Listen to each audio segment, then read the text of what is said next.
Hallöchen Leute, schön, dass ihr wieder eingeschaltet habt zu einem neuen Video im Hasenbau und ich freue mich sehr, dass ihr da seid. Thema der künstlichen Intelligenz, Fluch oder Segen. Die positiven Aspekte der künstlichen Intelligenz in der Zukunft, ja, sei es das Gesundheitswesen, ich sag mal, also die Komfortzone in unserem Leben, ja, Effizienz in verschiedensten Bereichen oder auch stimmt, Innovation und die Kreativität, die im Allgemeinen gefördert werden kann. Alles positive Bereiche, andererseits aber natürlich auch negative Aspekte, die beleuchtet werden können, wie den Arbeitsplatzverlust, die Ethik, Kontrolle und auch die Menschlichkeit im Allgemeinen. Ja, wo verschwimmt die Grenzen? Inwieweit soll KI in unserem Leben eigentlich eine Rolle spielen? Welche Sachen sollen ersetzt werden oder auch nicht? Und über all das, viele Fragen, möchte ich in diesem Video mit euch sprechen. Und ich würde einfach sagen, wir legen los. So, und zwar, es geht los mit dem Punkt Gesundheitswesen. Das KI, ich sag mal, dass die KI insgesamt fehlerfreier arbeitet als wir Menschen.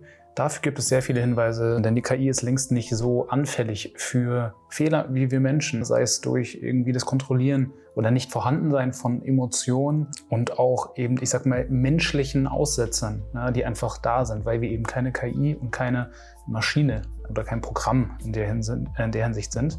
Dafür gibt es zum Beispiel eine sehr interessante Studie hier, die zeigt, dass bei der Erkennung von Krebs, also bösartigen Tumoren, es bis zu 20% genauer sein kann, wenn KI dabei hilft. Und ich weiß nicht, ob ihr es kennt.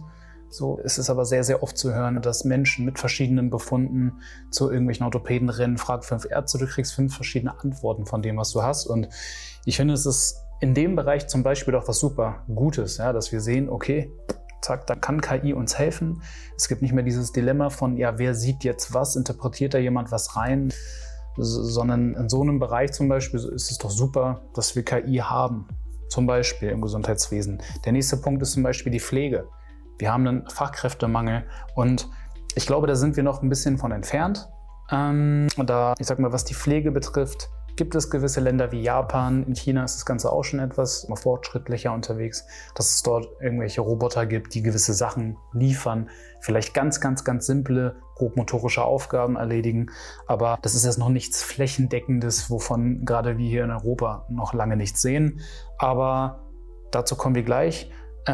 Und ja, das sind alles Sachen, wo ich sage, gerne mehr, ja, was da alles noch rauszuholen ist an eventuell auch Erkennungsmöglichkeiten, generell überhaupt auf Sachen zu kommen, mit KI zusammenzuarbeiten, um, ich sag mal, einfach Rätsel zu lösen, wo wir Menschen einfach noch nicht dran gedacht haben, die KI als Unterstützung zu nutzen. Super Sache. Prinzipiell doch erstmal super. Okay, kommen wir zu einer der anderen Punkte und zwar zu diesem ganzen Thema des Gesundheitswesens. Und da wir gerade darüber gesprochen haben, davon hängt natürlich ab, wie weit sind denn so Roboter, die, ich sag mal, mehr Richtung Mensch gehen. Diese humanoiden Roboter kennen wir alle von damals, von iRobot. Da passiert in letzter Zeit ziemlich viel. Es gibt Firmen wie Boston Dynamics, die arbeiten schon ewig an solchen Robotern. Ja, die haben immer diesen Robohund, ich weiß nicht, ob ihr den kennt, der ist ziemlich bekannt. Aber die sind bis jetzt, oder was heißt bis jetzt? Bis vor vielen Jahren ist das alles sehr schleppend vorangegangen.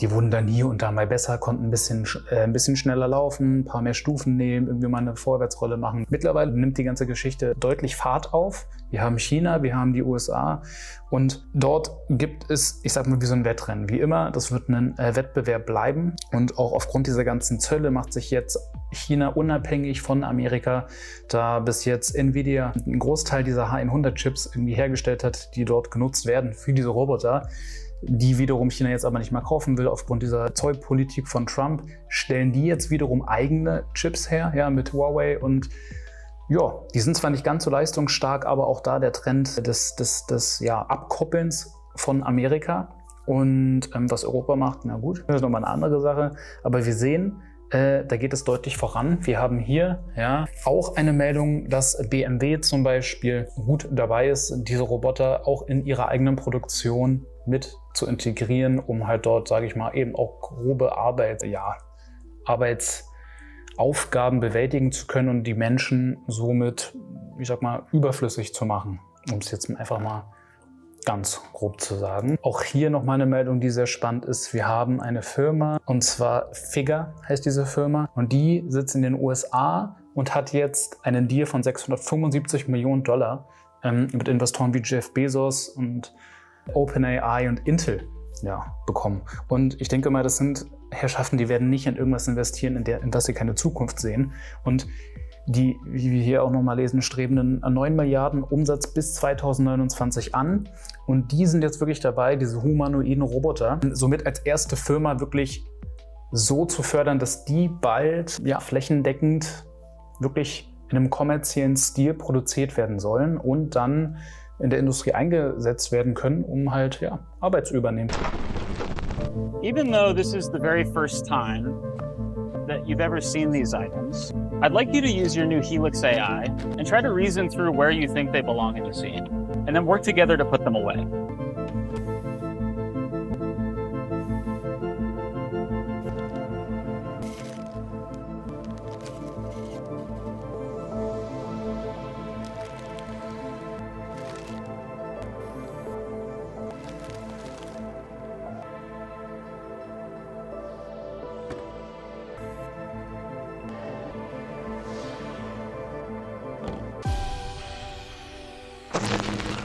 Und das ist schon spannend. Das ist sehr, sehr spannend, da wie gesagt, dieses ganze Thema schon lange vorhanden ist, aber nie so richtig was passiert ist. Und ich habe das Gefühl, wir sind jetzt an so einem Kipppunkt, wo langsam nach und nach an verschiedensten Ecken zu erkennen ist, da passiert was. Und deshalb habe ich heute auch hier mal eine Menge von verschiedenen Meldungen dabei, wo man, finde ich, so einen Gesamteindruck nochmal darüber bekommen kann, was hier gerade eigentlich alles abgeht.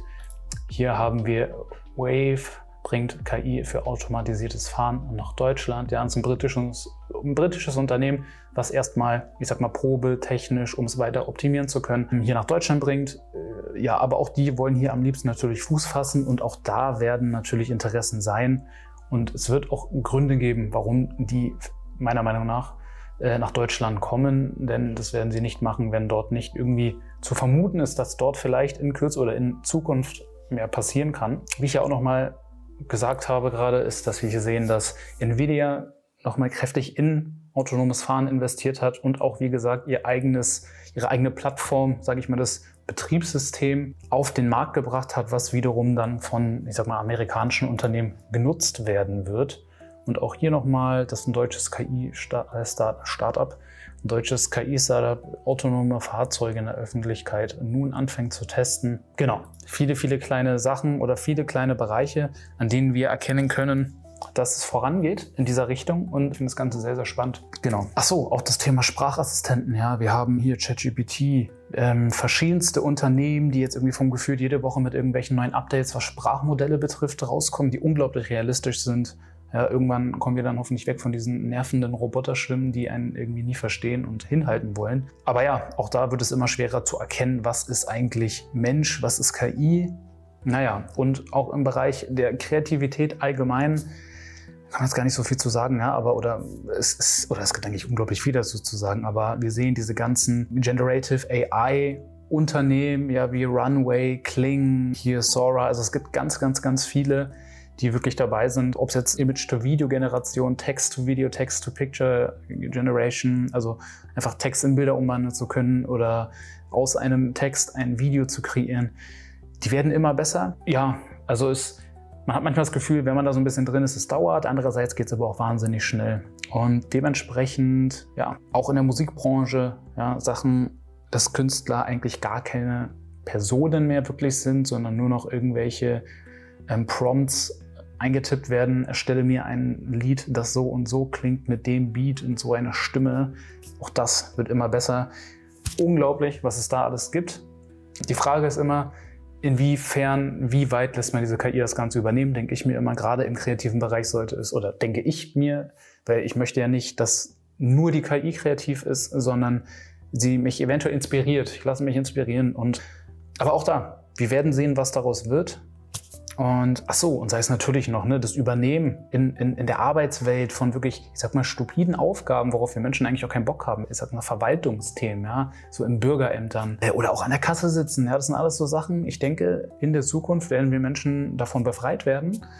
Die Frage ist, was passiert dann mit den Menschen? Aber auch dazu kommen wir jetzt nämlich, die Frage ist, was passiert dann mit den Menschen? Und das fragt nicht nur ich mich, sondern das fragt nicht nur ich mich, denn auch da haben wir hier auf ingenieur.de, dass es generell einfach die Frage langsam ist, okay, was passiert, wenn KI nach und nach hier reinkommt, diese Aufgaben übernimmt? Was passiert dann mit den Menschen? Wir stellen uns vor, Menschen, ich weiß nicht, naja, ist eigentlich noch nicht so alt, aber sagen wir jetzt mal 40 plus Menschen, die vielleicht schon eine Familie haben, die jetzt nicht Lust haben, nochmal komplett neu in irgendwas einzusteigen, eine Ausbildung zu machen, umschulen zu müssen. Ja, Menschen, die vielleicht schon seit Jahrzehnten in ihrem Unternehmen sind. Und auch wenn es einfach eine simplere Aufgabe ist, die zurzeit mega essentiell ist, ja, das ist also überhaupt nicht abwertend gemeint. So meine ich das überhaupt nicht. Und also genau, sorry nochmal für den Begriff stupide, aber es ist ne, oder sagen wir monotone Aufgaben, die eigentlich, ja, eben auch andere Sachen übernehmen können. Was passiert mit denen? Und da gibt es auch hier nochmal eine Meldung vom IWF, was davor warnt, dass zum Beispiel die KI auch für hochqualifizierte und auch ältere Menschen eine Gefahr darstellen kann, da eine KI allgemein höchstwahrscheinlich sehr intelligent sein wird und dann eben vergleichsweise gleich auf mit einer hochqualifizierten Fachkraft ist, in welchem Bereich auch immer. Und da dann die Frage ist, na gut, brauche ich jetzt noch den Menschen, der da irgendwie viel Gehalt will dafür, dass er eben so hochqualifiziert ist, oder habe ich einfach eine KI, die genau das Gleiche macht und vielleicht noch weniger anfällig für Fehler, menschliche Fehler ist. Und das sind alles berechtigte Fragen und Ängste teilweise, ja, auch hier. Das war eine Studie von Goldman Sachs, die zum Beispiel auch hier, die ist zwar von 2023, aber auch die sagen, dass es sein könnte, dass bis zu 300 Millionen Jobs durch KI verschwinden könnten. Ich meine, auf der einen Seite verschwinden welche, auf der anderen Seite entstehen natürlich wieder neue. Die Frage ist nur, ob eben diese Menschen, die jetzt diese Jobs verloren haben, gleichzeitig auch wieder in diese neuen Jobs übergehen werden und wie das Ganze dann ausschauen wird. Letztendlich ist das Ganze ein Übergang oder ist das Ganze sehr ruppig? Naja, wir werden sehen. Und auch hier, Agentur für Arbeit, Firmen streichen Zehntausende Jobs. Kommt die Massenarbeitslosigkeit jetzt zurück? Generell Fachkräftemangel, Arbeitskräftemangel. Das ist in Deutschland nicht nur durch KI ein Thema, aber das ist ein Thema, was, wie ich finde, sehr, sehr, sehr oder viel zu wenig angesprochen wird. Und ich glaube, es wird dann auf einmal recht schnell gehen, denn noch sind wir alle irgendwie so in so einer Comfort-Bubble oder Comfort-Zone und sagen, naja, das kommt dann jetzt bald. Ja, ich habe auch schon ChatGPT, aber ich sag mal, seien es jetzt, und ich merke das sehr viel bei zum Beispiel Leuten, die so UX-Design irgendwie gelernt haben. Das ist ein komplett übersättigter Markt, da suchen extrem viele Menschen Jobs. Und ich habe das Gefühl, das sind so die ersten Bereiche, wo man auch sehen wird, es wird jetzt wahrscheinlich nicht mehr werden im Bedarf an UX-Designern und auch an Grafikdesignern, Software-Developern. Da wird KI immer mehr nach und nach reinkommen und dann eben dieses Thema der Verwaltung. Auch Sachen wie Buchhalter, Logistikunternehmen, Transportberufe, also vielleicht auch Kraftfahrer in Zukunft, Thema autonomes Fahren und auch Datenverarbeitung, Datenanalysen, Datenanalysen, Analysten.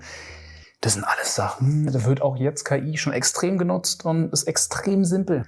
Schaffen Sachen, die wir Menschen, da bräuchten wir ewig für. Das ist die KI unglaublich effizient. Genau.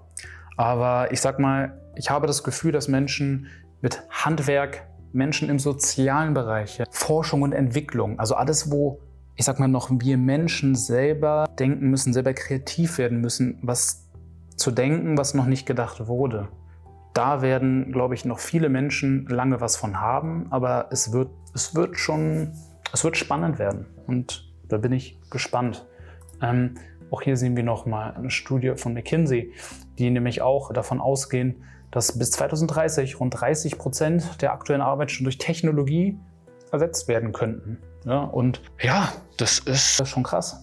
Also noch ein weiterer Punkt sind, ich sag mal so die Ethik. Die Frage ist immer, oder KI an sich ist natürlich nichts Schlechtes, aber die Frage ist immer, wer hat dieses Instrument in der Hand und was möchte er damit bewirken? Und da kommen wir natürlich immer zu diesen Themen, Figuren wie Elon Musk oder haben wir Sam Altman, die, natürlich dann schon immer mehr in unsere Privatsphäre eingreifen werden oder wollen werden, denn KI funktioniert nur mit Daten und heutzutage ist das Gold von heute sind Daten.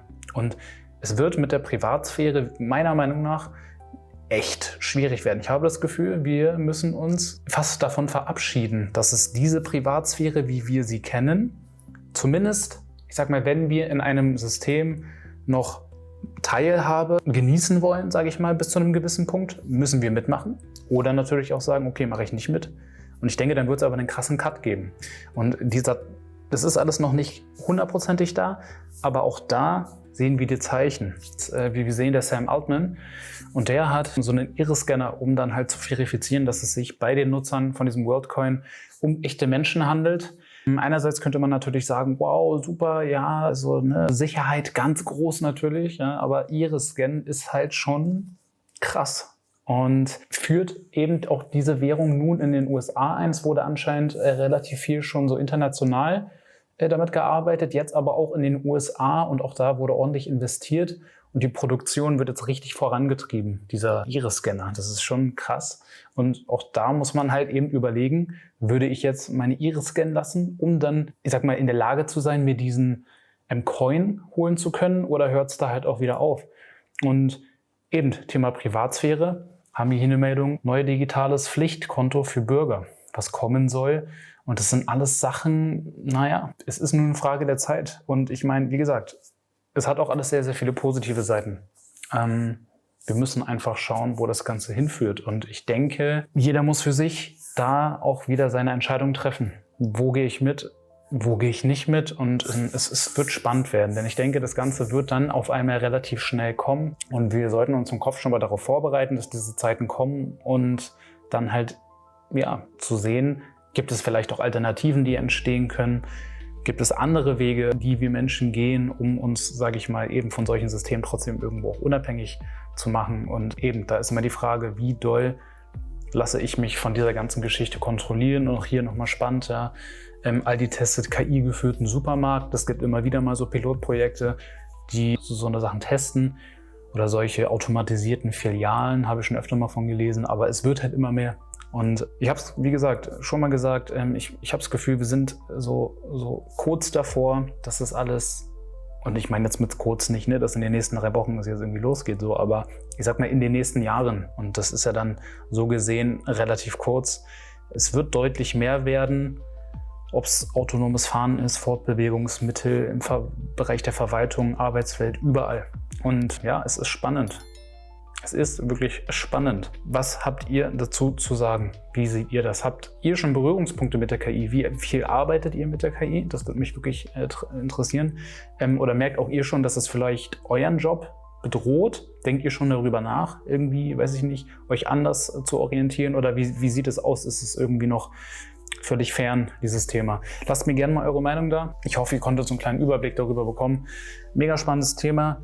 Es wird mehr werden. Ja, das soll es erstmal gewesen sein. Lasst mir gerne euer Feedback da. Falls ihr noch nicht habt, auch gerne ein Abo. Und dann sehen wir uns auf jeden Fall spätestens beim nächsten Video. Bis dahin, Leute. Macht's gut. Ciao, ciao.